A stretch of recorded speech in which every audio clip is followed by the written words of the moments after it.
I think it's just all a mess. When we look at the numbers with the Department of Education, this was just their numbers from the latest status report for February, where there were over 500,000 pending applications, pending income driven repayment plan applications. And we now have Parent Plus loan borrowers who not only have to consolidate, which is an application, but also they have to reply into income contingent repayment, which is a application. Like, how are you going to how is all of this going to happen?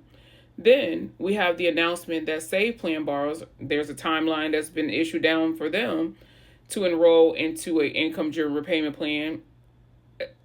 How are we going to get this all done?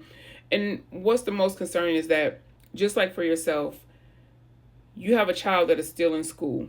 And in order for you to access income contingent repayment so that you can ultimately get into income based repayment, you have to pull your child out of that in school deferment and go actively back into repayment.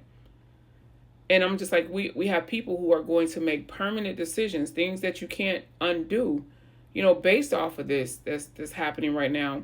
And I think about the amount of harm that's going to come to student loan borrowers, especially those who are just, sitting still in fear, not sure what to do, what all of this is going to look like once it all plays out. And it's so unfortunate to me. Like, it really, and I've been consulting all week, it literally has made me physically, I have a headache, it's a lot. But yeah, in order for your child, if you're trying to access forgiveness and your child is still in school, and then you have to think about for yourself, are you done borrowing? Because we have a child that's still in school.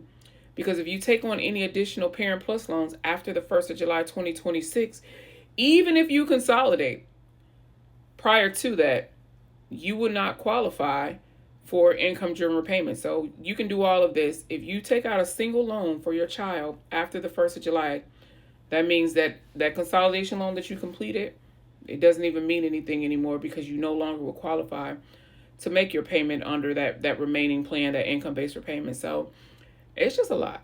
It's a lot.